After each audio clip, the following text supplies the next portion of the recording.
ሰላም ጤና ይስጥልኝ ውድ የብስራት ቴሌቪዥን የዩቲዩብ ቻናል ተከታታዮቻችን እንደምን አላችሁልን? የብስራት አተታ ፕሮግራማችን አሁን ጀምሯል። በዛሬው የብስራት አተታ ፕሮግራማችን ባልተገታው የኢትዮጵያ ቡና የአሰልጣኝ ሹምሽር ዙሪያ ቆይታ እናደርጋለን።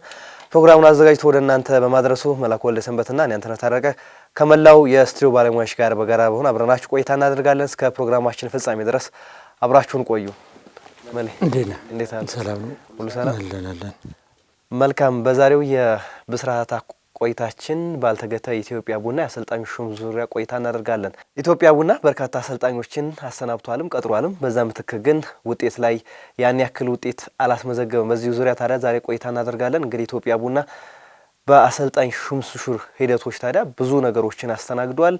ደጋፊ ውጤት ይፈልጋል፣ ውጤቱ ግን አልመጣም። በእነዚህ ጉዳዮች ዙሪያ በአጠቃላይ በጥልቀት እንዳሰሳለን። እንዲሁም ደግሞ ኢትዮጵያ ቡናን የ10 ዓመታት ዳታዎችን በአሰልጣኝ ሹምሽር ሂደት ያለውን ሁኔታ እየዳሰስን ቆይታ እናደርጋለን። ይህ የአሰልጣኝ ሹምሽር ታዲያ በክለቡ ላይ ያመጣው ፋይዳ ምንድነው የሚለውን ጉዳይ እንዳስሳለን። እንዲሁም ደግሞ ከዛስ በኋላ ምን ይጠበቃል፣ በቀጣይስ በኢትዮጵያ ቡና ምን ይጠበቃል፣ አሰልጣኝ የሚመጣው አሰልጣኝ ከዚህ በኋላስ ምን ያመጣል የሚለውን ጉዳይ መፍትሄ ሀሳቦችንም እያነሳን ቆይታ እናደርጋለን። ማለት እንግዲህ ኢትዮጵያ ቡና በኢትዮጵያ እግር ኳስ ታሪክ ውስጥ በአጭር ጊዜ ውስጥ ትልቅ ተጽዕኖን መፍጠር ከቻሉ ዛሬም ድረስ ለበርካታ ክለቦች መኖር ምክንያት ከሆኑ ጥቂት ክለቦች መካከል ዋነኛውና ግንባር ቀደሙ ክለብ ነው ብል ማጋነን አይሆንም።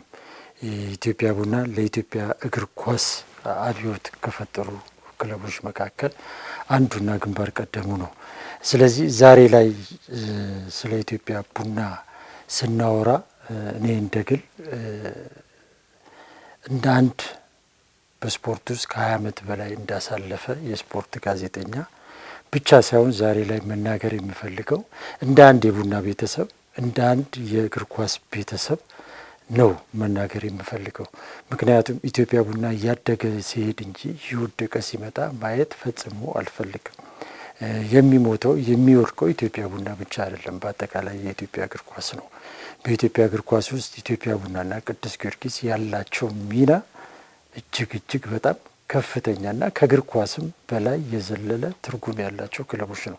ስለዚህ እነዚህ ክለቦች ላይ የሚፈጸም ማንኛውም ነገር እንደ ቀላል የምንመለከተው በዋዛ በፈዛዛ ከዚህ በፊት እንዳመለጡን በርካታ ታላላቅ ክለቦች እነዚህ ክለቦችም በእንደዚህ አይነት ሁኔታ ሲፈርሱ፣ ሲወድቁ፣ ሲንኮታኮቱ ማየት አያስፈልግምና የዛሬው አንዳንድ አገላለጾቼ አንዳንድ ንግግሮቼ ምናልባት ከመስመር ቢወጡ እንኳ በቅድሚያ ይቅርታ ለመጠየቅ እፈልጋለሁ። እንደ አንድ የኢትዮጵያ ቡና ስፖርት ቤተሰብ ሆኜ ጭምር ነው የምናገረውና ይህንን ለመግለጽ ነው። ኢትዮጵያ ቡና ቀደም ሲል እንደገለጽከው አሁን ላይ እጅግ በጣም አስቸጋሪ በሚባል ሁኔታ ውስጥ ይገኛል። በሜዳም ከሜዳም ውጪ በሆነ ሁኔታ ውስጥ ኢትዮጵያ ቡና ባለፉት 10 ዓመታት ያስመዘገባቸው ውጤቶች ምንድን ናቸው? በእነዚህ ጊዜያት የአሰልጣኝ ሹምሽሩ ምን ይመስል ነበረ? ምን ውጤት አምጥቷል? ምን ጉዳትስ አምጥቷል?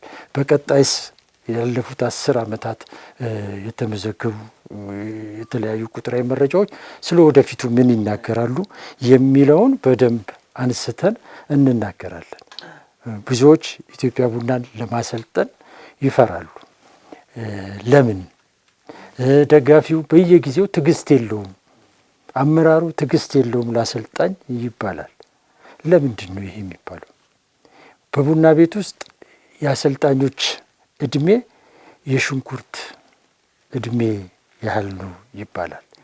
ይሄም ለምንድን ነው እንዴት ነው የሚለውን ዛሬ በደንብ እንፈትሻለን። ኢትዮጵያ ቡና ቀደም ብለን እንዳነሳው እንግዲህ የብዙዎች የሚሊዮኖች የልብ ትርታ ነው። ይህ የትልቅ ክለብ ግን እንደ ደጋፊዎቹ ወይም ደግሞ ደጋፊዎቹ በሚፈልጉት ልክ ውሎ ማደር ተስኖታል። የሆነበት ምክንያት ደግሞ በርካታ ምክንያቶች አሉ። ከነዚህ ምክንያቶች መካከል ታዲያ የአሰልጣኝ ሹምሽር ነው። የአሰልጣኞች ሹምሽር ባለፉትን 10 ዓመታት ዳታም እንመለከታለን። እንግዲህ በርካታ አሰልጣኞች በኢትዮጵያ ቡና ቤት ተፈራርቀዋል። እነዚህ የተፈራረቁ አሰልጣኞች ግን ኢትዮጵያ ቡናን ምናልባት ከዋንጫ ጋር ማገናኘት ተስኗቸዋል። አንድ ዋንጫ ብቻ ነው ያለው እስካሁን 15 ዓመታትን ተቆጥረዋል። ስለዚህ ይህ የሆነበት ምክንያት ደግሞ ምንድነው? የኢትዮጵያ ቡና አሰልጣኞች ወንበር ይፋጃል ይባላል። ይህ የሚፋጅበት ምክንያት ታዲያ ደጋፊውስ ለምን ተቃውሞን የሚያሰማበት ምክንያቶች ዋንጫ ከመፈለግ አንጻር ወይም ደግሞ ውጤትን ከመፈለግ አንጻር ወይም ደግሞ ከፍታን ከመፈለግ አንጻር ነው። ያልሆነበት ምክንያት ደግሞ ምንድነው የሚሉትን ጉዳዮች በአጠቃላይ በእነዚህ ቁጥራዊ ዳታ በቁጥራዊ መረጃዎች መሰረት በማድረግ የአስተዳደራዊ ችግሮችን እንዲሁም ደግሞ ይህ የአሰልጣኞች ወንበር ለምን ይፋጃል የሚለውን ጉዳይ እናነሳለን። በቀዳሚነት ግን የ10 ዓመታቱን ዳታ ቁጥራዊ መረጃዎችን ቀዳሚ እናድርግ። መሪ ከዛ በፊት እንግዲህ ያው ለዛሬው የውይይት አጀንዳችን መነሻ የሆንን የአሰልጣኝ አብይ ካሳሁን ከኃላፊነት መነሳት በራስ ፍቃድ ከኃላፊነት መነሳት ነው።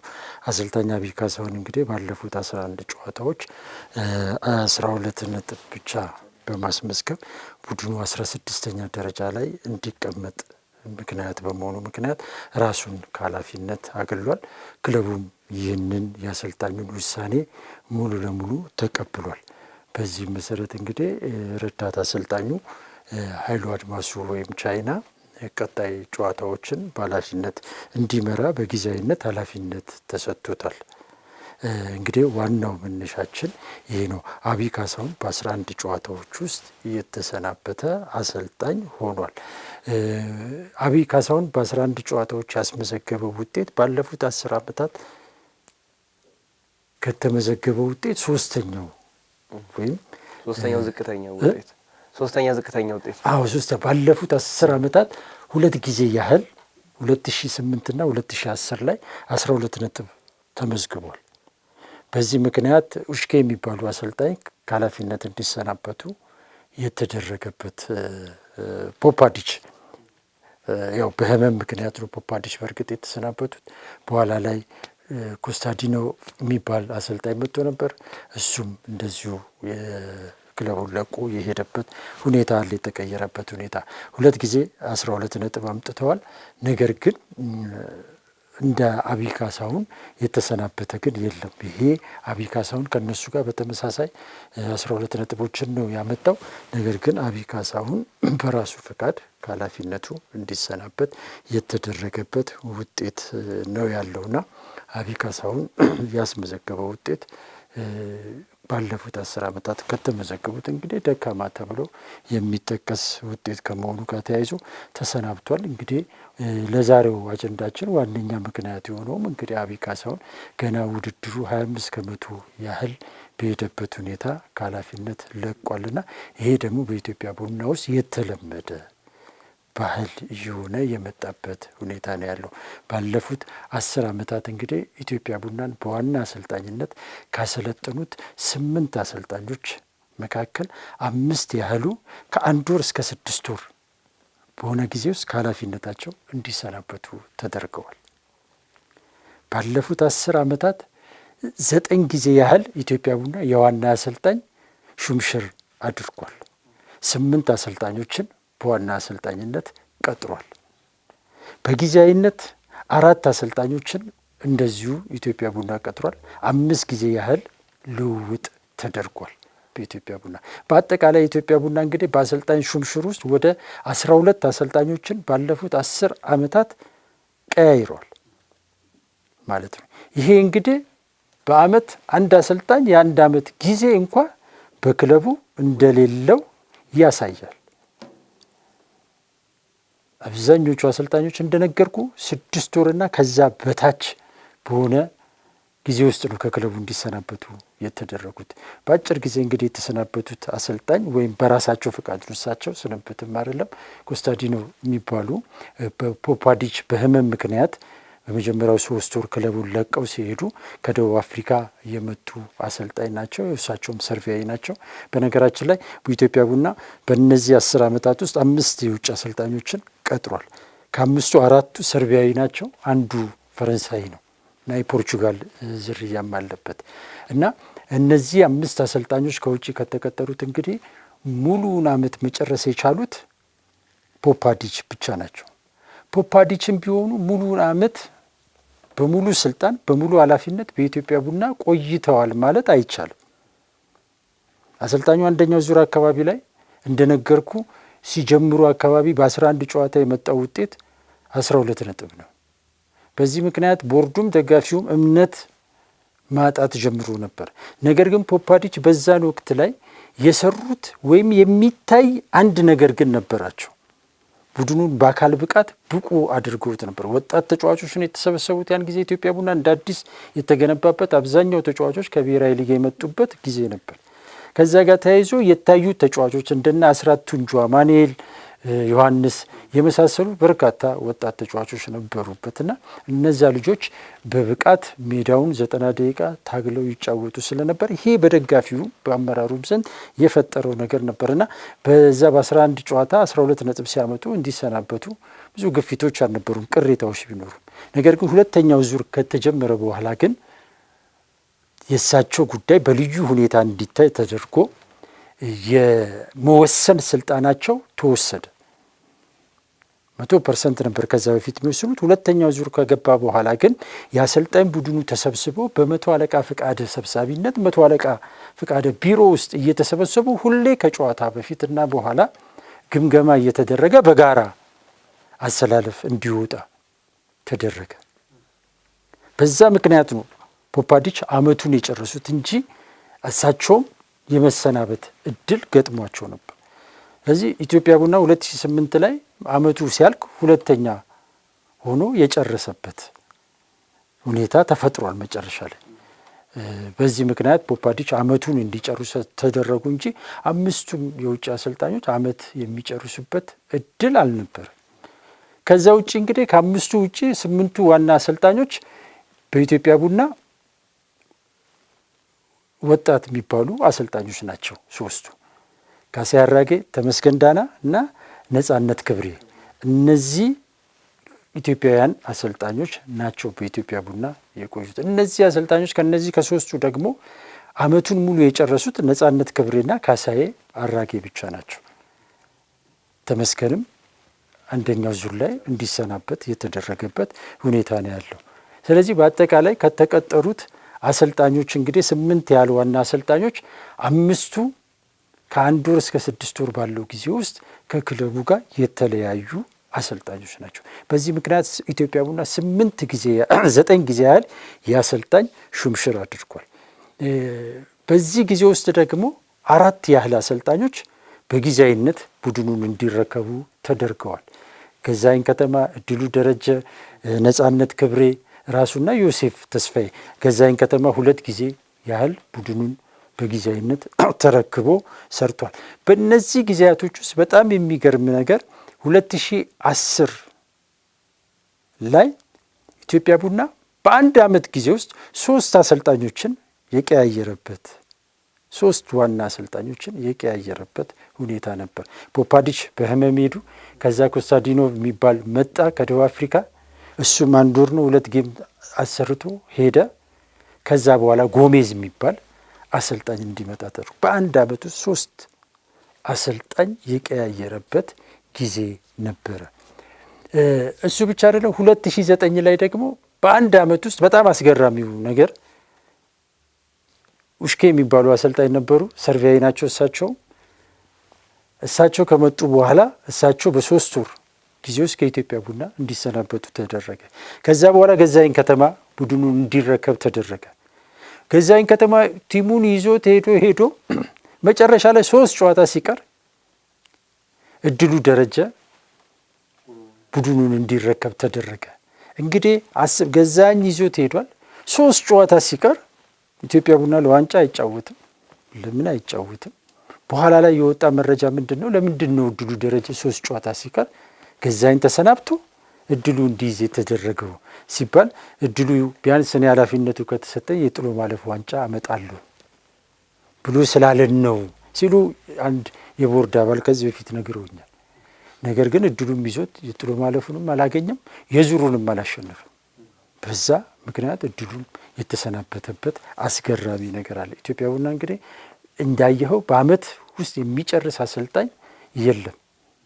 ብዙዎቹ ይቀያየራሉ። በአንድ አመት ውስጥ 3 አሰልጣኝ ቀይሯል። በአንድ አመት ውስጥ 2 ጊዜያዊ አሰልጣኞችን ሾሟል። ስለዚህ ኢትዮጵያ ቡና ውስጥ አለመረጋጋት፣ ስሜታዊነት እንዳለ ይሄ ቁጥር ያሳያል። ኢትዮጵያ ቡና ውስጥ የተቀጠሩት አሰልጣኞች እነማን ናቸው ብለህ ስትል አሁን የጠቀስኩልህ አሰልጣኞች አሉ። እነዚህ አብዛኞቹ አሰልጣኞች የፕሪሚየር ሊጉ ልምድ የሌላቸው ናቸው። 5ቱ አሰልጣኞች በአሰልጣኝነት ህይወታቸው ረጅም ጊዜ የሰሩ ናቸው ፈረንጆቹ። ነገር ግን የኢትዮጵያ ፕሪሚየር ሊግን ግን አያውቁትም። የማያውቅ አሰልጣኝ ግን በአሰልጣኝነቱ ልምድ ያለው አሰልጣኝ ስታመጣ ምን ይፈልጋል የሚለውን ማሰብ ያስፈልጋል። ነገር ግን ኢትዮጵያ ቡና ውስጥ እነዚህ አሰልጣኞች በ1 ወር እና በ3 ወር ልዩነት ውስጥ እንዲሰናበቱ ወይም ለቀው እንዲሄዱ ተደርጓል። በእርግጥ የተወሰኑት አሰልጣኞች አሁን ኮስታዲኖቭ በራሱ ነው፣ ፖፓዲች የልብ ኬዝ ይዞት ነው። አሁን ኒኮላ መጨረሻ ላይ ከክለቡ ጋር ከክፍያ ጋር በተያያዘ አልፈልግም ብሎ በግድ ነው ለቆ የሄደበት ሁኔታ አለ። ይህንን እንግዲህ ማመቻቸት ማስተካከል የክለቡ ያመራሩ ችግር ይመስለኛል። በተረፈ እነዚህ አሰልጣኞች ሊጉን አያውቁትም። ለዚህም ነው እንደመጡ ውጤት አላመጡም፣ ባለማምጣታቸው ተሰናብተዋል። ስለዚህ ይሄ የሚያሳይ ነገር ምንድን ነው? ወደ በኋላ ላይ እናነሷለን። ከዛ በኋላ የተቀጠሩት ኢትዮጵያውያን አሰልጣኞች እነማን ናቸው ብለህ ስትል 3ቱም ኢትዮጵያ ቡና አሰልጣኞች ኢትዮጵያውያን አሰልጣኞች በኢትዮጵያ ፕሪሚየር ሊግ ላይ ምንም ልምድ የላቸውም ነው ብለህ ምትል ነካክተዋል። በተለይ 2ቱ ተመስገን ዳና 6 ወር አላሰለጠንም እኮ አይደለ? ወልቂጤ 6 ወር ባላሰለጠነበት ሁኔታ ነው የወጣት ቡድን አሰልጣኝ የነበረው። ከዛ በፊት 1 ዓመት አይሞላም ሐዋሳ ላይ 6 ወር ምክትል አሰልጣኝ የነበረው ተመስገን ዳናን ነው የቀጠሩት። ከዛ በኋላ ላይ በክለቡ ባለፉት 10 ዓመታት የተሻለ ሊባል የሚችል ውጤት ያስመዘገበው ነጻነት ክብሬ ነው። ነጻነት ክብሬ ምንም የፕሪሚየር ሊግ አሰልጣኝነት ልምድ አልነበረው። ከተመስገን ዳና ጋር ምክትል ሆኖ ሰርቷል 6 ወር። ከዛ ውጭ ግን ምንም ልምድ ያለው አሰልጣኝ አልነበረም። ካሳዬ አራጌ 1994-95 ላይ ኢትዮጵያ ቡና ለ1 ዓመት ያህል የሰራበት ሁኔታ አለ። እሱም ቢሆን ብዙዎች እንደሚሉት ሀሳብ ያለው ይሉታል እንጂ በአሰልጣኝነት እውቀቱም ልምዱም የዳበረ አይደለም። እነዚህ 3ቱም ኢትዮጵያውያን አሰልጣኞች ስትመጣ 2ቱ ካሳዬ ምንም ላይሰንስ ሳይኖረው ነው ኢትዮጵያ ቡናን የያዘው ወይም የ1ኛ ደረጃ ላይሰንስ ነው ያለው። ነጻነት ክብሬ የሲ ላይሰንስ ነው ያለው። ተመስገን ዳና ቢ ላይሰንስ ነው የነበረው። ስለዚህ በእውቀትም በልምድም የዳበሩ አሰልጣኞች አልነበሩ ኢትዮጵያ ቡናን ያዙ። በተለይ ኢትዮጵያ ቡና በኢትዮጵያ እግር ኳስ ውስጥ ካለው ትልቅ ስም ዝና እና ፍላጎት ኢትዮጵያ ቡና ከማንም ክለብ በተለየ ከፍተኛ የሆነ ፍላጎት አለ። ዋንጫ የማንሳት የሊጉን ዋንጫ የማንሳት ፍላጎት ያለው ክለብ ነው። ስለዚህ በዚህ ክለብ በዚህ ደረጃ ያለን ክለብ ማሰልጠን ያለበት ማን ነው ብለህ ስትል እዚህ ጋር የተሰራው ነገር የሚናገረው ነገር ያለ ይመስለኛል። ኢትዮጵያ ቡና በእነዚህ 8 አሰልጣኞች ባለፉት 10 ዓመታት ምን ውጤት አመጣ የሚለውን እንመልከት። ኢትዮጵያ ቡና ባለፉት 10 ዓመታት በኢትዮጵያ ፕሪሚየር ሊግ እና በኢትዮጵያ ጥሎ ማለፍ በኢትዮጵያ አሸናፊ ውድድሮች ላይ የመካፈል እድል ነበረው። ነገር ግን በእነዚህ 3 ውድድሮች ግን ኢትዮጵያ ቡና ያስመጣው ዋንጫ 1 ብቻ ነው። ኢትዮጵያ ቡናን በየ10 ዓመቱ እየከፋፈልን ላለፉት 40 ዓመታት ብናየው በቃ ዝቅተኛው ውጤት የተመዘገበው ባለፉት 10 ዓመታት። ኢትዮጵያ ቡና ባለፉት 10 ዓመታት 3 ጊዜ ያህል የሁለተኛነት ደረጃን አግኝቷል። 3 ጊዜ ያህል የሁለተኛነት ደረጃን አግኝቷል። ዋንጫ ማንሳት ግን አልቻለም። ይሄ እንግዲህ የሚነግርህ ነገር ምንድን ነው? ኢትዮጵያ ቡና በአጠቃላይ ባለፉት 3 ዓመታት መረጋጋት ያልነበረው ውጤት ያልነበረው ልምድ ያልነበረው ቡድን ነበር። አሰልጣኞቹ ልምድ የላቸውም። ይሄ ደግሞ በኢትዮጵያ ቡና ላይ ምን ፈጥሯል፣ ምን አስከትሏል የሚለውም ቀጥለን የምንመለከት ይሆናል። በርካታ አሰልጣኞች ተፈራርቀዋል። ምናልባት የአሰልጣኞች ያለመረጋጋት ነገር እንዳለ ከነዚህ ቁጥሮች መረጃዎች በደንብ መረዳት የምንችለው ጉዳይ አለ። አሰልጣኞች ለ6 ወር ለ1 ዓመት ከዛ ባለፈ ምናልባት ረጅሙ ጊዜ የካሳይ ካልሆነ በስተቀር ሌሎቹ ከዛ በመቀጠል የነጻነት ካልሆነ በስተቀር ሌሎቹ በጣም አጭር ጊዜ ነው ያላቸው። የሚሰናበቱበት ጊዜ በጣም አጭር ጊዜ ይሆናልና ምናልባት ከውጤቱ ላይ አሁን ያነሳቸው የቀደሞቹ ውጤቱ ላይ ያመጡት አንድ ዋንጫ የተገኘበት ከዛ ውጭ ያልሆነው ግን በእንደዚህ አይነት ምክንያቶች ሊሆኑ የሚችሉበትን ጉዳይ ይሄኛው ቁጥራዊ መረጃ በደንብ የሚያስረዳ ይሆናል። ግን በደንብ የኢትዮጵያ ፕሪሚየር ሊግን የአሰልጣኞች ያለመረጋጋት ሂደቶች ቀዳሚውን ስፍራ የሚይዝ ይመስላል። ኢትዮጵያ ቡና ምናልባት ሌሎች ክለቦችም ያሰናብታሉ በዚሁ ልክ፣ ግን የኢትዮጵያ ቡና ደግሞ ቁጥሩ ላቅ ያለ ነው። በአመታት ውስጥ 2-3 አሰልጣኝ የሚቀይርበት ሂደቶችን በደንብ እየተመለከትንበት ያለነው ሁኔታ አለና ከዚህ አንጻር በርካታ ቁጥሮች አሉ፣ አለመረጋጋቶች በደንብ ኢትዮጵያ ቡና ውስጥ እንዳሉ በደንብ መረዳት እንችላለን። ቀጥለን ግን ምናልባት ይሄኛው ያለመረጋጋት ሂደቱ ኢትዮጵያ ቡና ላይ ያስከተለው ነገር ምንድነው? በውጤቱ ላይ አጠቃላይ በአስተዳደራዊ ጉዳዮች ላይ በሁሉም ረገድ ኢትዮጵያ ቡናን ምናልባት የደጋፊውን ልብ ላያረካ የቻለበት ምክንያት ወይም ደግሞ ደጋፊ የሚፈልገውን ነገር ሊያገኝ ያልቻለበት ምክንያት እነዚህኞቹ ያለመረጋጋቱ አንደኛውን በደንብ የአንበሳውን ድርሻ ይይዛል። አሰልጣኞች ተረጋግተው ስራቸውን ሰርተው ከዛ በኋላ የሚፈልገውን ውጤት ባለማምጣት ግን እነዛ አሰልጣኞች በምን መንገድ ነው የመጡት የሚለውን ነገር ያስከተለው ኢትዮጵያ ቡና ላይ ያስከተለው በተለይ በውጤቱ ረገድ ላይ ያስከተለው ነገር እንመልከት። በእግር ኳስ ውስጥ መረጋጋት በጣም እጅግ ወሳኝ መሆኑን ኢትዮጵያ ቡና ብቻ ሳይሆን ሁሉም ክለቦች ሊማሩ የሚገባው አንድ ነገር ልናገር። ኢትዮጵያ ቡና ባለፉት 10 ዓመታት ጥሩ ውጤት የሚባለው 2ኛ ደረጃ ነው ብያለሁ።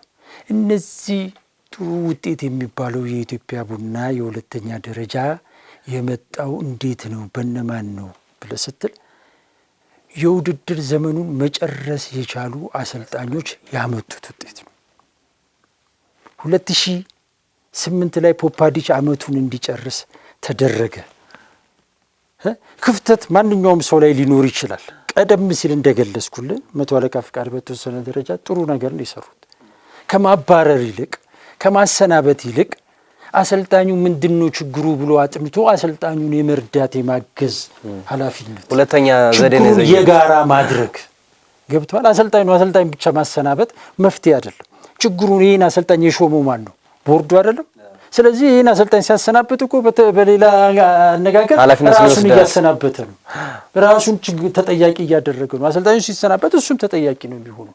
ስለዚህ ወደዚህ ነገር ውስጥ ከመግባት በፊት በጋራ ችግሩን አብሮ የመካፈልና አብሮ መፍትሄ መፈለግ ወሳኝ እንደሆነ ኢትዮጵያ ቡና ከራሱ ታሪክ መማር ይችላል። 100 አለቃ ፍቃደ ይሄን አድርጓል። ይሄን በማድረጋቸው ምክንያት ኢትዮጵያ ቡና እንዳልኩ 12 ነጥብ የነበረው ቡድን ውድድር ዘመኑ ሲጠናቀቅ 2ኛ ሆኖ ጨርሷል። ከዛ በኋላ 2013 ላይ በካሳይ አራጌ ዘመን 2ኛ ደረጃን አግኝቷል። ከዛ በኋላ አምና በነጻነት ክብሬ 2ኛ። እነዚህ አሰልጣኞች አመቱን ሙሉ መጨረስ በመቻላቸው ምክንያት የመጣ ውጤት ነው ብሎ መውሰድ ይቻላል። የተለያዩ ምክንያቶች ሊኖሩት ይችላሉ፣ ግን ቆይታ ለእግር ኳስ እጅግ በጣም ወሳኝና አስፈላጊ ነው። ኢትዮጵያ ቡና ለአሰልጣኞቹ የሽንኩርት እድሜ በሰጠባቸው ጊዜያቶች ውስጥ ውጤታማ መሆን አልቻለም። ሽንኩርት እንግዲህ በ3 ወር ያህል ትዘራዋለህ፣ 4ኛው ወር ላይ ትነቅሏለህ። አንዴ ከነቀልከው ሽንኩርት ተመልሶ አይበቅልም፣ ጥላም አይሆንም። ስለዚህ ኢትዮጵያ ቡና ወቅታዊ ነገር ነው፣ ለወቅታዊ ጉዳይ ነው፣ ለአጭር ጊዜ ነው እቅድ የሚያደርገው። ስለዚህ በዚህ ምክንያት እነዚህ አሰልጣኞች እንዲሰናበቱ እንግዲህ ስለ ተክል ካወራውልህ እንግዲህ ኢትዮጵያ ቡና ወይም ኢትዮጵያ የቡና ምርት ትልቅ ዛፍ ፕሮሰስ ሂደት የሚፈልግ ነው። አንድ ቡና የሚፈለገውን ፍሬ ዘሩን ለመስጠት ከ3 እስከ 5 ዓመት ጊዜ ያስፈልገዋል። ከዛ በኋላ ነው ፍሬውን የምትበለው። የቡና ዛፍ ፍሬ አፍርቶ ምርቱን ለመጠቀም ከ3 እስከ 5 ዓመት ጊዜ ይወስዳል። የቡና ምርት አንድ ጊዜ ፍሬ ማፍራት ከጀመረ ከ30 እስከ 40 ዓመት ድረስ ፍሬ እየሰጠቅ መቆየት ይችላል። እግር ኳስም ልክ እንደዚህ ነው ሂደቱ። አንድ ቡድን ለመገንባት በእግር ኳስ ሳይንቲስቶች የሚባለው ምንድነው? ከ2 እስከ 4 ዓመት ጊዜ ያስፈልገዋል። ከዛ በኋላ ያን ቡድን ከገነባ በኋላ ልክ እንደ ቡናው ምርት ፍሬውን ለረጅም ዘመናት ማግኘት ትችላል። በቡና ክለብ ውስጥ ግን እየሆነ ያለው የቡናውን ዛፍ አይነት ሳይሆን የሽንኩርት እድሜ ነው እየተሰጠ ያለውና ይህ አካሄድ ኢትዮጵያ ቡናን ወርቶታል ብሎ መውሰድ ይቻላል። ይሄ በመሆኑ ምክንያት ኢትዮጵያ ቡና ውስጥ ይሄ የሚሆነው ለምንድን ነው ብለህ ካልከኝ የመጀመሪያው የሚሆነው ውጤት ነው። ኢትዮጵያ ቡና በኢትዮጵያ ፕሪሚየር ሊግ ውስጥ ባለፉት 30 ዓመታት ወይም 28 ምናምን ዓመታት ያለውን መረጃ ከተመለከት ኢትዮጵያ ቡና ዳግም ከተመሰረተበት ጊዜ ከ1988 ጀምሮ እስከ 2017 ያለውን የ30 ዓመት ታሪክ ከተመለከትክ ኢትዮጵያ ቡና ሁልጊዜም ቶፕ 3 ውስጥ ያለ ቡድን ነው። 8 ጊዜ ያህል ሁለተኛ ደረጃን አግኝቷል። 2 ጊዜ ያህል ዋንጫ አንስቷል። 9 ጊዜ ያህል 3ኛ ደረጃን አግኝቷል።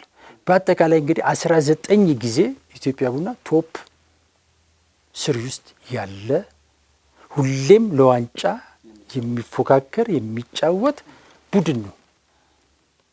በእነዚህ ጊዜያቶች ውስጥ በኢትዮጵያ እግር ኳስ ውስጥ ውጤታማ ብለህ ከምትላቸው ክለቦች አንዱና ዋነኛው ኢትዮጵያ ቡና ነው። በቀዳሚነት ቅዱስ ጊዮርጊስን ትወስዳለህ። ከዛ በኋላ ዋንጫ ያነሱ ሌሎች ክለቦች ቢኖሩም ነገር ግን ሁሌ በፉክክር ውስጥ የምታገኘው ክለብ ግን ኢትዮጵያ ቡና ነው። ስለዚህ ኢትዮጵያ ቡና በኢትዮጵያ እግር ኳስ ውስጥ ውጤታማ ከምትላቸው ክለቦች አንዱ ነው። ይሄ እንግዲህ በጥሎ ማለፍ የሚያገኘውን ምናምን ሳትጨምር ነው። ኢትዮጵያ ቡና አብዛኛው ወደ 12 ያህል ዋንጫዎችን በ3 ውድድሮች አግኝቷል። አብዛኞቹን ያገኘው በእነዚህ ጊዜያት ነው ኢትዮጵያ ቡና። ስለዚህ ኢትዮጵያ ቡና በኢትዮጵያ እግር ኳስ ውስጥ በኢትዮጵያ ፕሪሚየር ሊግ ውስጥ ውጤታማው ክለብ።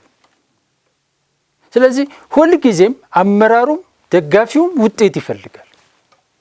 ኢትዮጵያ ቡና ውስጥ ከደረጃ ውጪ መጫወት ማይታሰብ አይቻልም። ሁልጊዜም ደጋፊው የሚፈልገው ዋንጫዋል። ይሄን ደግሞ ከመጀመሪያው ጀምሮ ነው የሚፈልገው።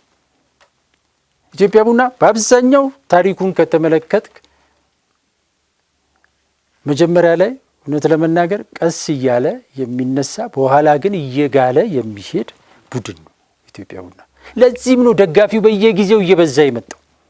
ምክንያቱም ውድድሩ እያለቀ ሲመጣ፣ ውድድሩ እያጓጓ ሲመጣ ቡና እየጋለ ይመጣል። ደጋፊውን ሰስፔንስ የሚያደርገው ኢትዮጵያ ቡና ለዚህ ነው ሁሉ ጊዜ የሚያጓጓ ለዓመቱ መጨረሻ ላይ ዋንጫው ጋር ደርሶ ነው ኢትዮጵያ ቡና የሚመለሰው። ለዚህ ነው ደጋፊ የሚቀጥለው ዓመት እከሌን ብናመጣ እከሌን ብናስተካከል እከሌን ቢይዝልን እያለ በስሜት በፍላጎት ከክለቡ ጋር ይመጣል። በሌላ አነጋገር አሁን ላይ ሌላው አርሰናል ማለት ነው አይደል? ኢትዮጵያ ቡና እና ሁሉ ጊዜ አርሰናል በኳስ አጨዋወቱ እንትን ይላል፣ በውጤት ቶፕ 4 ውስጥ ያለ ክለብ ነው። ስለዚህ ሁሌ ደጋፊውን ይዞ መጓዙ ደጋፊው ሁሌ እየበዛ እንዲሄድ ምክንያት ነው። ስለዚህ ኢትዮጵያ ቡና ውስጥም ይሄ ነገር አለ። ምናልባት አሁን ኢትዮጵያ ቡና ውስጥ የሌለው ነገር ከቅርብ ዓመታት ወዲህ በዚህ 10 ዓመታት ውስጥ የኢትዮጵያ ቡና የጨዋታ መንገድ ምንድን ነው የሚለው ነገር የለም ብሎ መውሰድ ይቻላል። ይሄ ደግሞ የመጣው ከምንድን ነው? ደጋፊው ውጤት ከመናፈቅ ዋንጫ ከመናፈቅ የመነጨ ነው። ኢትዮጵያ ቡና አብዛኛውን ደጋፊ መያዝ የቻለው ዋንጫ በማምጣቱ ውጤታማ አጨዋወት በመያዙ ሳቢ ነው፣ ማራኪ ነው። የኢትዮጵያ ቡና አጨዋወት በተለይ ከ1989 እስከ 96 የነበረው ኢትዮጵያ ቡና በኢትዮጵያ እግር ኳስ ውስጥ ትልቁን አብዮት ያፈነዳበት ወቅት ነው። በዛን ወቅት በሀገር ውስጥም በኢንተርናሽናል ውድድርም ኢትዮጵያ ቡና ውጤታማ ነበር። እነዚያ ጊዜያቶች በርካታ ሚሊዮን ደጋፊዎች ወደ ቡድኑ እንዲመጡ አድርጓል። ስለዚህ ኢትዮጵያ ቡና ውስጥ ሁል ጊዜም ደጋፊው በአሰልጣኞቹ ላይ በተጫዋቾቹ ላይ ጫና የሚያደርሰው ቡድኑ ውጤታማ ቡድን ስለሆነ ነው። ያንን ቡድን ስጡን፣ አሳዩን ብሎ ስለሚጠይቅ ነው። ስለዚህ አንዱና መሰረታዊ ነገሩ የኢትዮጵያ ቡና የውጤታማነት ጉዞ ነው ብዬ ነው ማምነው። ይህንን ነገር በየትኛውም በፕሪሚየር ሊጉም በለው በጥሎ ማለፉም ሁል ጊዜ ቶፕ ፎር ውስጥ ታገኘዋለህ። ፋይናል ይደርሳል። ወደ 6 ዋንጫዎችን ከ6ቱ 5ቱን ዋንጫዎች በእነዚህ 30 ዓመት ውስጥ ያመጣ ነው ኢትዮጵያ ቡና። ስለዚህ ውጤታማ ብለህ የምትለው ነገር ነው አንዱ ኢትዮጵያ ቡናን አሰልጣኞቹ ላይ በአመራሩ ላይ ጫና እንዲፈጠር የሚያደርገው የክለቡ ውጤታማ ታሪክ ነው። ይሄ ነው። ሁለተኛው በየጊዜው እንዲቀያየር የአመራሩ ያለመረጋጋት ችግር፣ ክለቡን በእውቀትና በእውነት ያለመምራት ችግር አለ። ሁል ጊዜ የሚደረጉ ሽምሽሮች በእውቀትና በእውነት ላይ የተመሰረቱ አይደለም።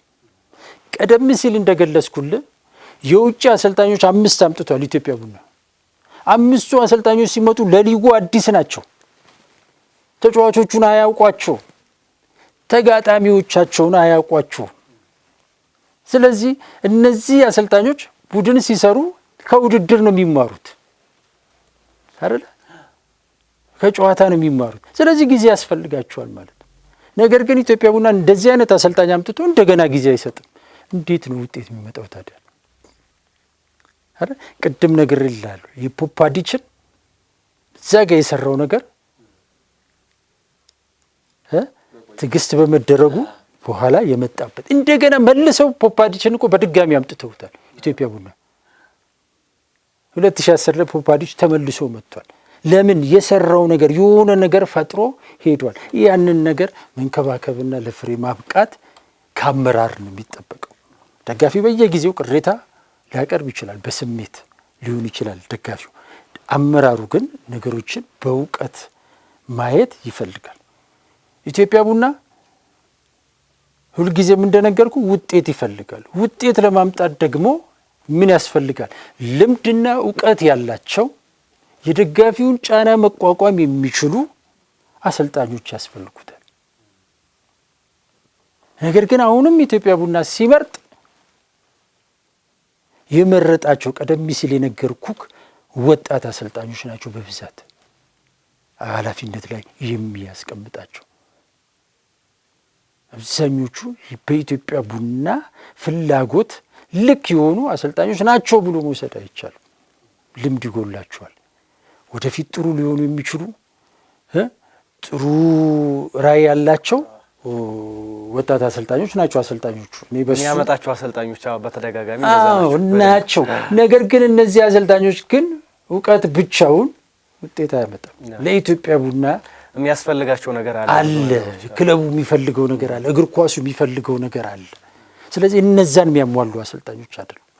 ስለዚህ የበቁ አሰልጣኞች ኢትዮጵያ ቡና አያመጣም። አመራሩ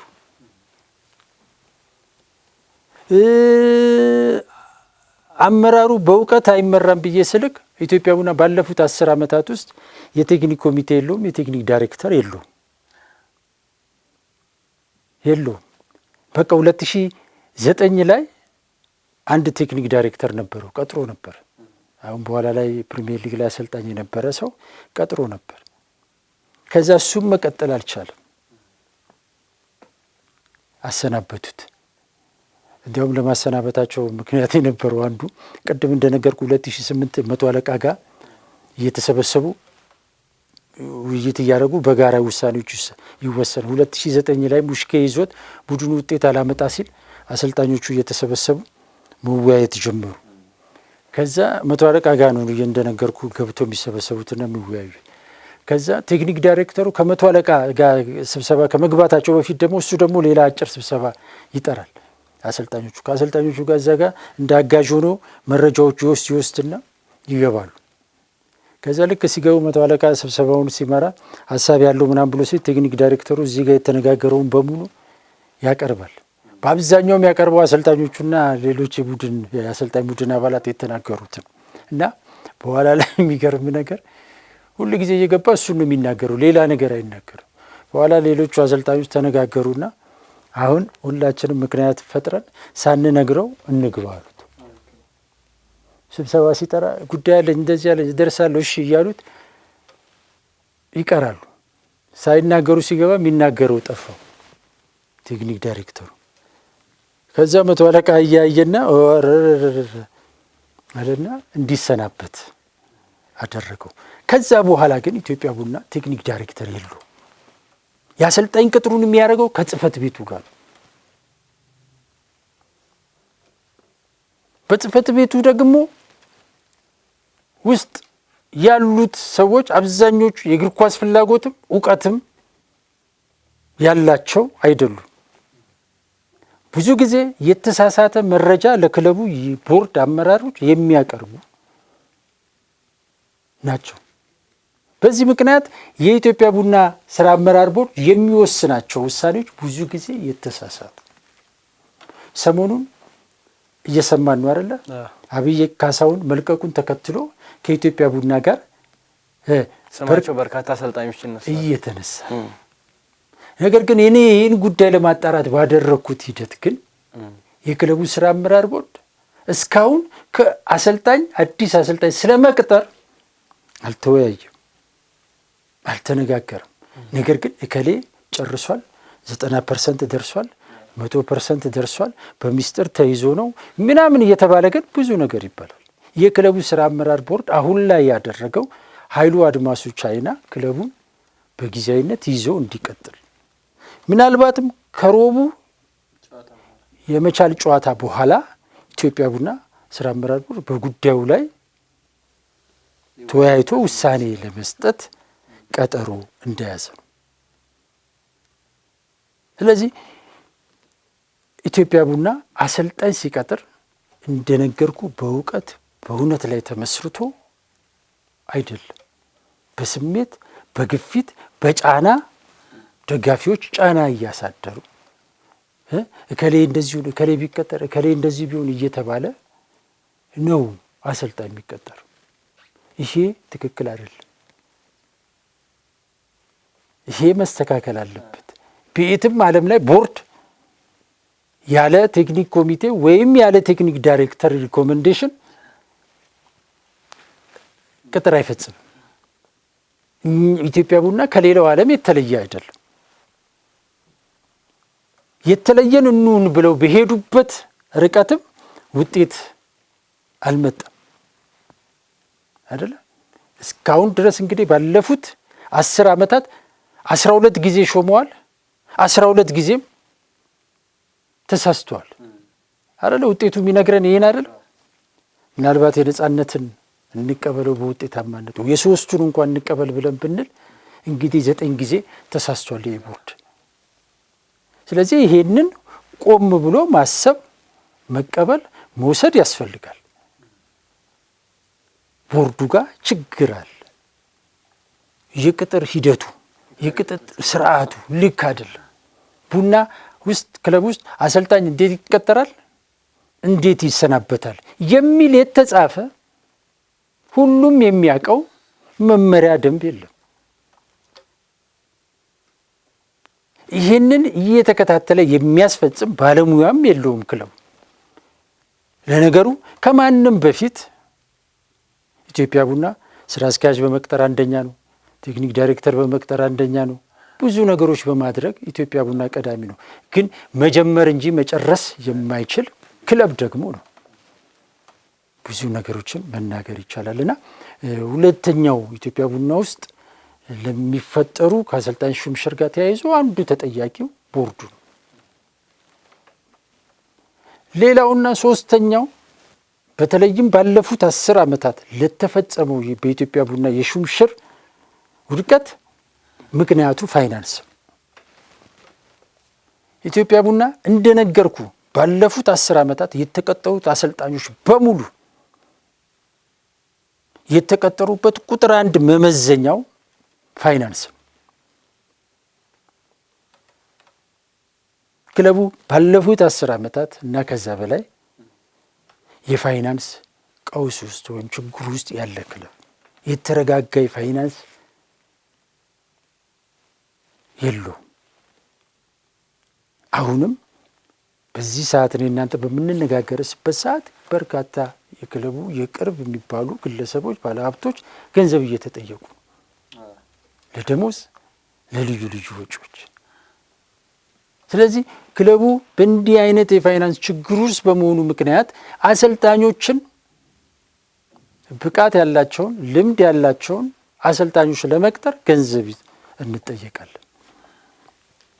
አሁን ላይ ባለው የኢትዮጵያ እግር ኳስ አንድ አሰልጣኝ ለመቅጠር ቢያንስ ቅድሚያ ክፍያ እስከ 5 ሚሊዮን ብር እና ከዛ በላይ ልትጠየቅ ትችላል። ከ2 ዓመት በፊት ማስታውሰው አሰልጣኝ ውበቱ አባተን ለመቅጠር ድርድር ተደርጎ ነበር። ውበቱ ወደ ፋሲል ከመሄዱ በፊት 9 ሚሊዮን ብር ጠየቀን ተብሎ ድርድሩ ቆሟል። ስለዚህ ኢትዮጵያ ቡና እንደዚህ አይነት ጥያቄዎችን አይፈልግም የክለቡ አመራሮች። ምክንያቱም በአንድ ጊዜ ያን ብር አካውንታቸው ላይ የለም፣ አይኖርም፣ አይቀመጥም። ስለዚህ መክፈል አይችሉም። ስለዚህ አማራጩ ምንድን ነው? ተስፋ ያላቸው ወጣት አሰልጣኞችን በዝቅተኛ ክፍያ መቅጠር አንድ።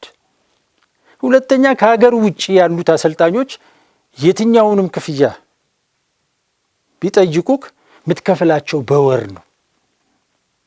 አብዛኞቹም ከኛ ሀገር አሰልጣኞች ዝቅ ያለ ደሞዝ ነው የፈረንጆቹ አንዳንዶቹ የሚጠይቁት። ከፍ ያለ ቢጠይቁም ክፍያውን የሚጠይቁ ግን በወር ነው እንጂ በአንድ ጊዜ የሚባል የፊርማ የሚባል ነገር የለም። የኛ ሀገር አሰልጣኞች ግን ኢትዮጵያ ቡናን ለማሰልጠን ሲጠየቁ እንዴ ወር ልቆይ 1 ዓመት ልቆይ አላውቅም፣ ስለዚህ ቀድሞ ክፍያ ይክፈሉኝ ነው የሚሉት። ስለዚህ ክፍያ ትላልቅ አሰልጣኞችን ልቅጠር ካልክ ኢትዮጵያ ቡና ኢትዮጵያውያንን ቅድመ ክፍያ ይጠይቀዋል። ስለዚህ ይሄንን ለመሸሽ ሲል ኢትዮጵያ ቡና ምን ያደርጋል? የውጭ አሰልጣኞችንና ወጣት አሰልጣኞችን ይቀጥራል። ይህ ደግሞ ክለቡ የሚፈልገውን ውጤት እንዳያገኝ አድርጎታል ብሎ መውሰድ ይቻላልና እነዚህ 3 መሰረታዊ ነገሮች ይመስሉኛል በኢትዮጵያ ቡና የአሰልጣኝ ሹምሽር ውጤታማ እንዳይሆን ያደረገው። በተለይም ደግሞ የአሰልጣኞቹ ሲቀጠሩ ምናልባት ከልምድ ጋርና ይሄ በስሜትና በፍላጎት የመቅጠሩ ሂደት በውጤቱ ላይ ትልቅ ተጽዕኖ እንዳሳደረበት ይታመናል። ምናልባት ዋንጫ ለማንሳት ከሌን እናምጣ ይባላል። ያንን ሰው ታመጣለህ። ያ ሰው ግን ከዛ በፊት መጣራት ያለባቸው ነገሮች በደንብ ይሆናሉ አይሆንም የሚለው ነገር በደንብ ታስቦበት አይደረግም። ከመጣ በአንድ ወር ይሰናበታል። ከዛ በኋላ ያ ዋንጫ እናነሳለን የሚለው ህልም ይጨናገፋል ማለት። ሁሌም ኢትዮጵያ ቡና ያው መስከረም ወይም ደግሞ ውድድር ሲጀመር ለዋንጫ ነው የሚጫወተው።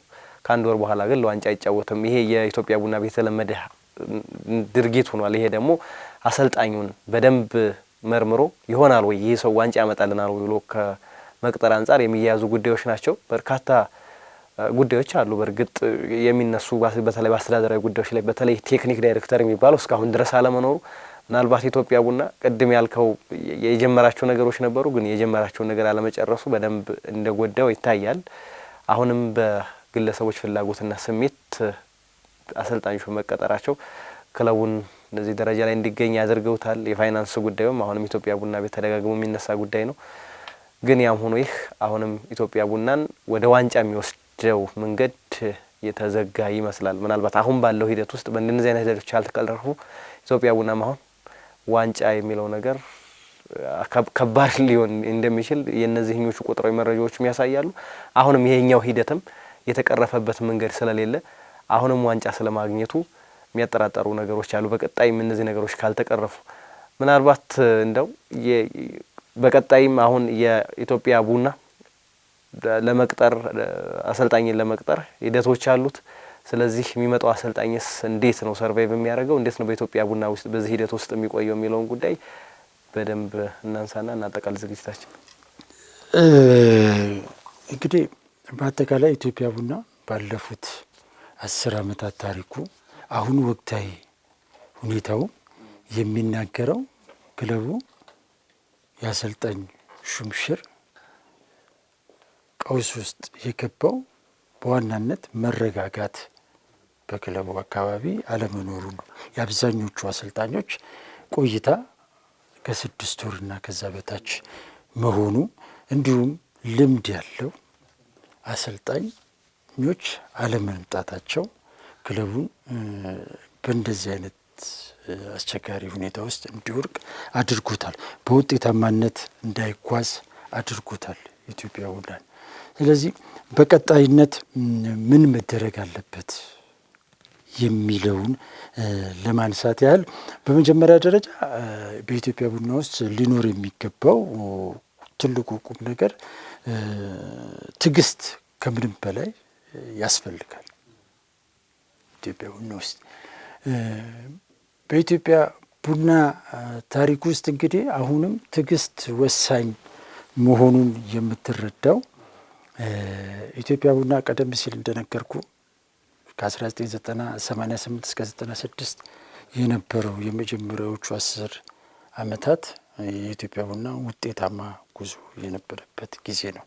በነገራችን ላይ ቡድን ስትገነባ ወይም ስታፈርስ አንድ ጊዜ አይሆንም። አሁን ኢትዮጵያ ቡና ውስጥ ባለፉት 10 ዓመታት እየተደረገ ያለው አሰልጣኙ እንደነገርኩ 12 ያህል አሰልጣኞች ተቀያይሯል። ቢያንስ እንግዲህ በዋናነት 8 ያህል አሰልጣኞች 9 ጊዜ ተቀያይሯል። አሰልጣኞቹ በተቀያየሩ ቁጥር ተጫዋቾቹም አብረው እየተቀያየሩ የሚፈልጋቸው ማይፈልጋቸው እየተባለ ተጫዋቾቹ አብረው እየተቀየሩ ነው። ስለዚህ ሁሌ ቡና እንደ አዲስ እየፈረሰ በየዓመቱ እየፈረሰ የሚገነባ ቡድን ነው። ይሄ ትልቅ ስህተት ነው።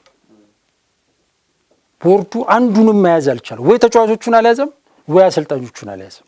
ሁለት ነገር አፍርሰ እንዴት ቡድን ትገነባለህ?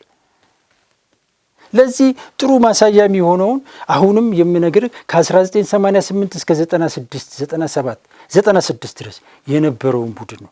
በእነዚያ ጊዜያትም በተመሳሳይ ወደ 7 ያህል አሰልጣኞች ተቀያይረዋል በዛ ጊዜ። ነገር ግን ቡድኑ ግን አልፈረሰም ነበር።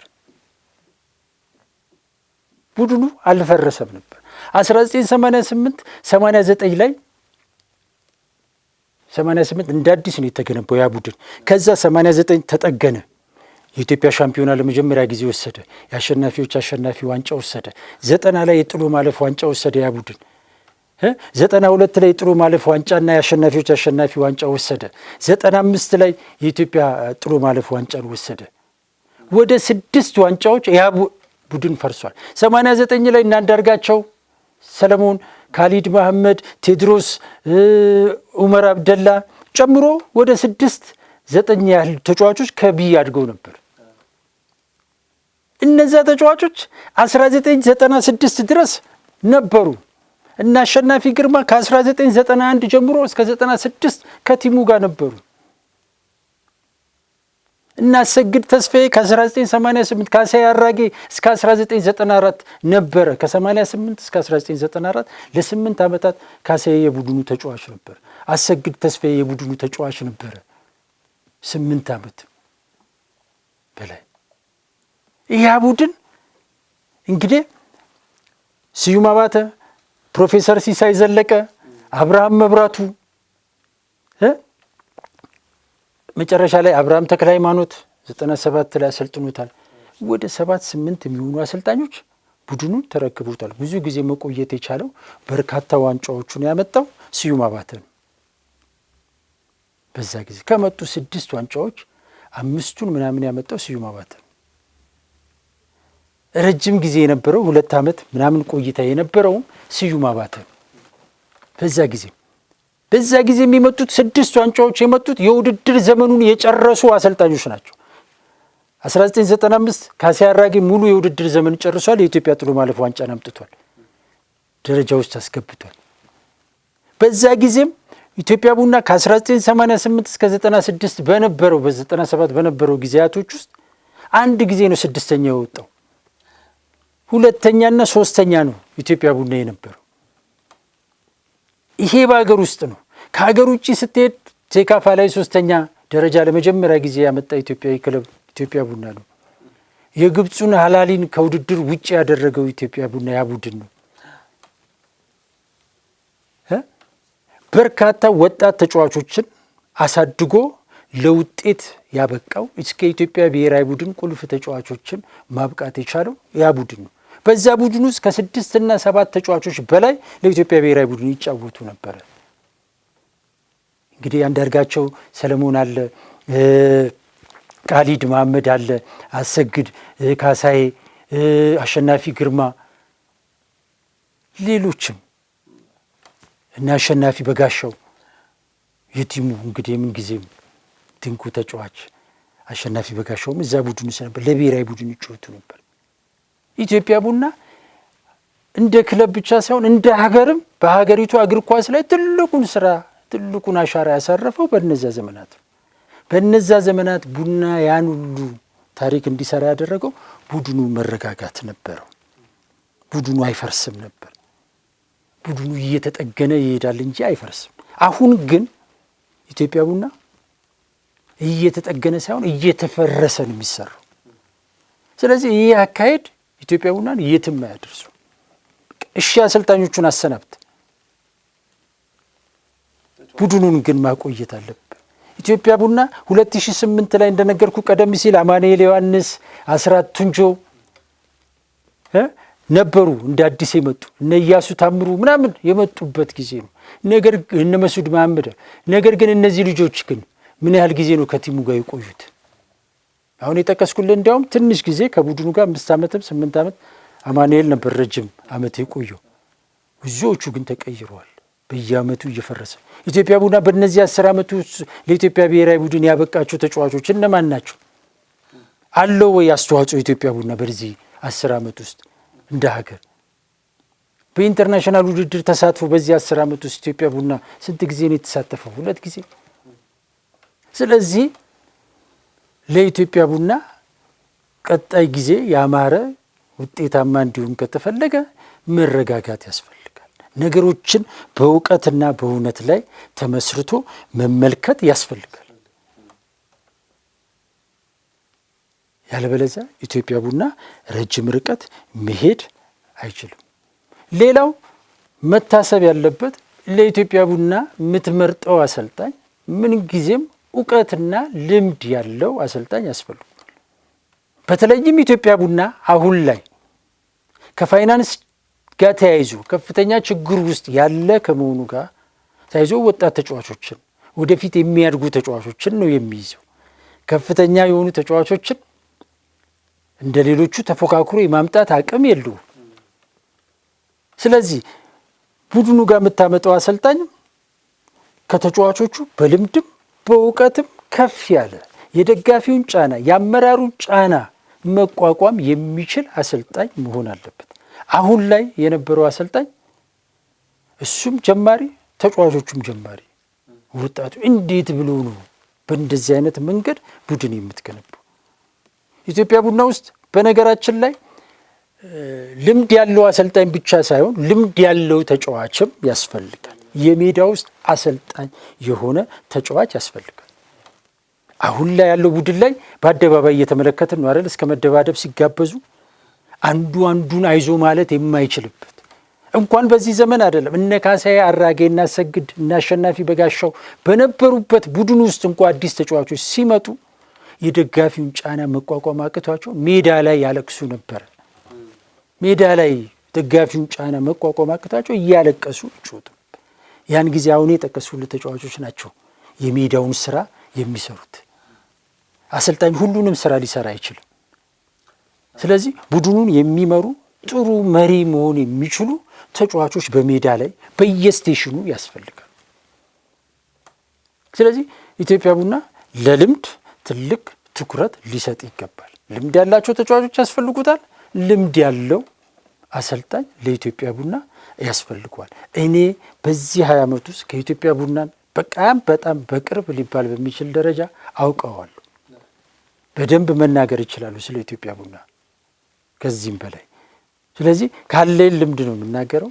ልምድ ያለው አሰልጣኝ፣ ልምድ ያለው ተጫዋች ለኢትዮጵያ ቡና ያስፈልጓል። በዚህ ውስጥ እንግዲህ ኢትዮጵያ ቡና ተተኪ ተጫዋቾችን ብቻ ሳይሆን ተተኪ አሰልጣኞችንም ማፍራት ያስፈልጋል። ባህሉን ልምዱን ተቋቁመው ሊሄዱ የሚችሉ አሰልጣኞችን ውጪ ድረስም ቢሆን ልኮ ማስተማር ማብቃት ከክለቡ አመራርም ይጠበቃል ብዬ ነው የማስበው።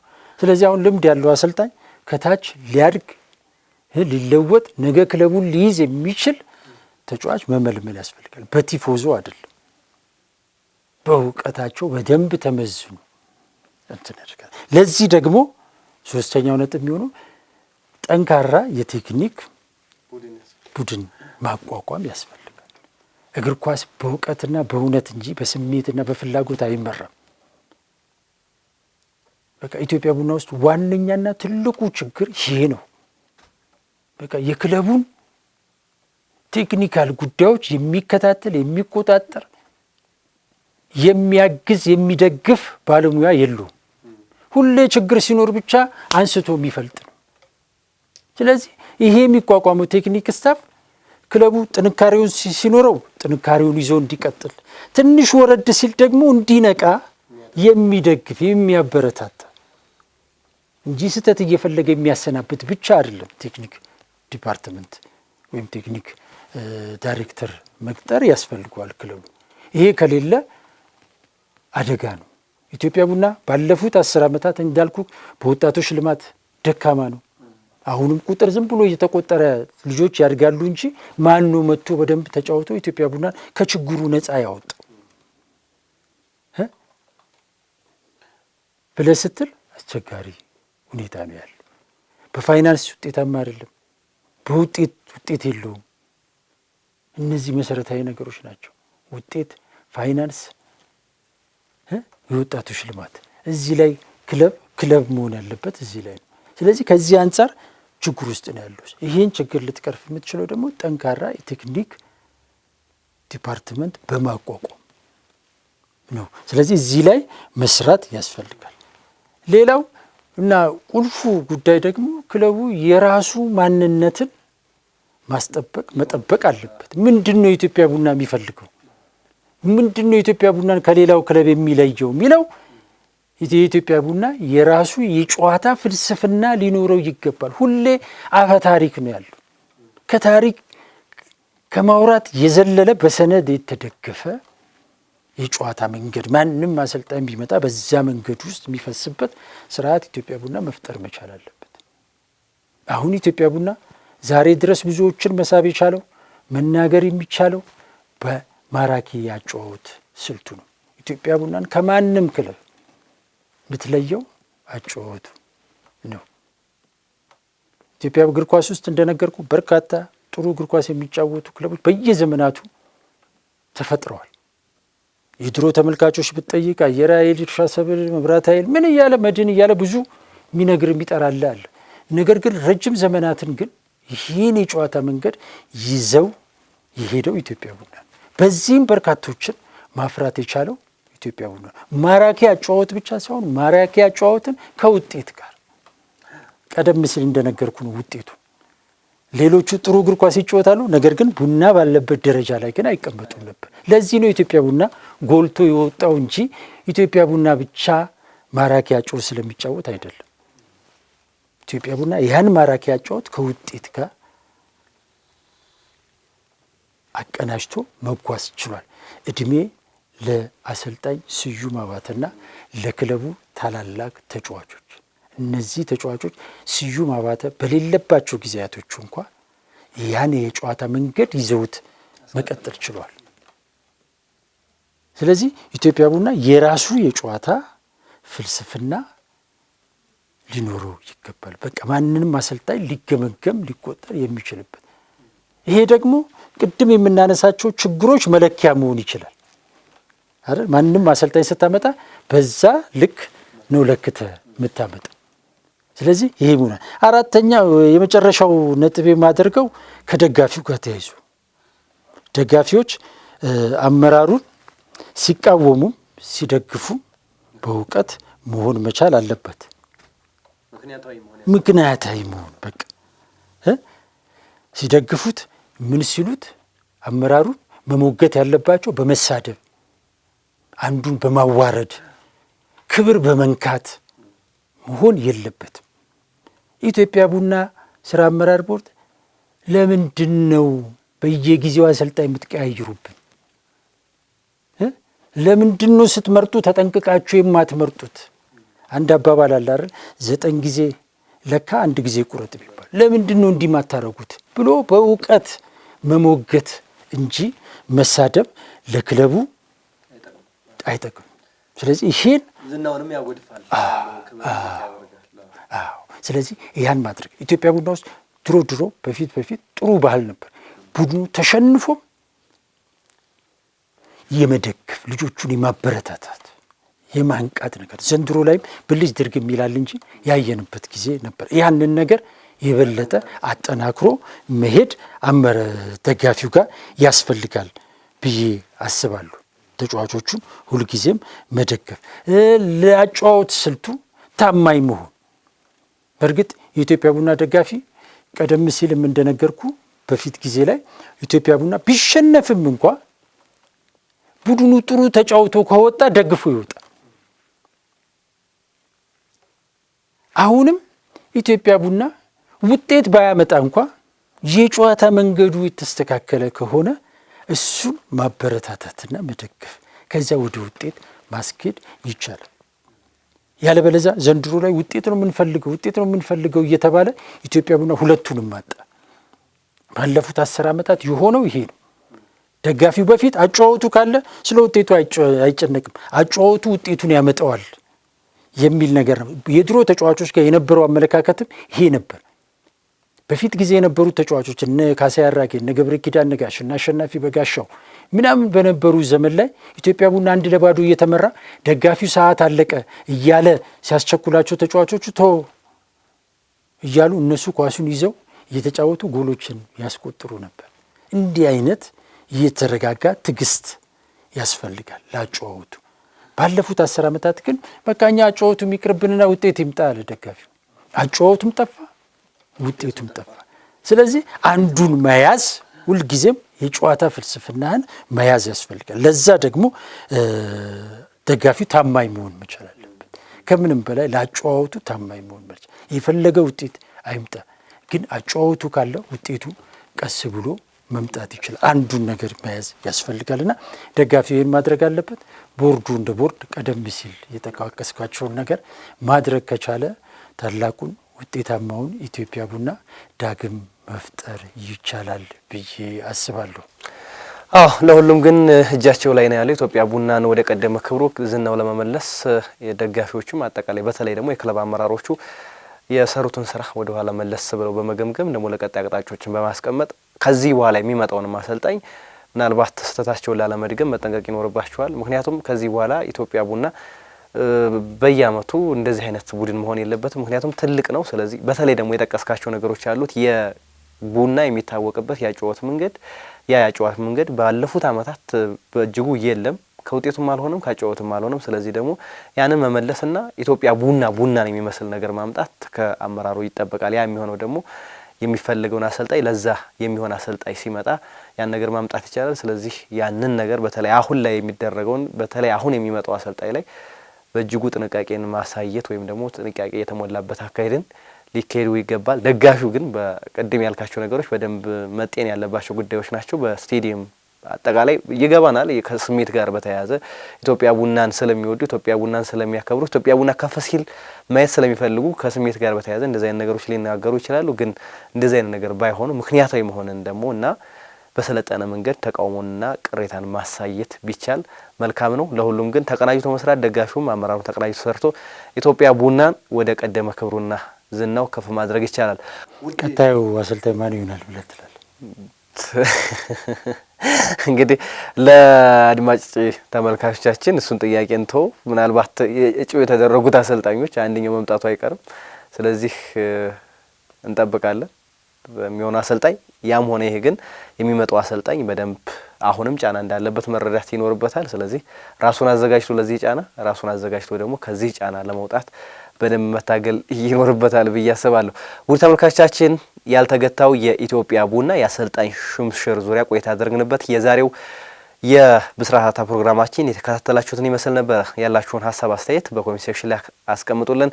ፕሮግራም አዘጋጅቶ ወደ እናንተ ማድረሱ መላኩ ወልደ ሰንበትና እኔ አንተነህ ታረቀ ከመላው ስቱዲዮ ባለሙያዎች ጋር በጋራ በመሆን አብረናችሁ ቆይታ አደረግን። ሰናይ ጊዜን ተመኘን።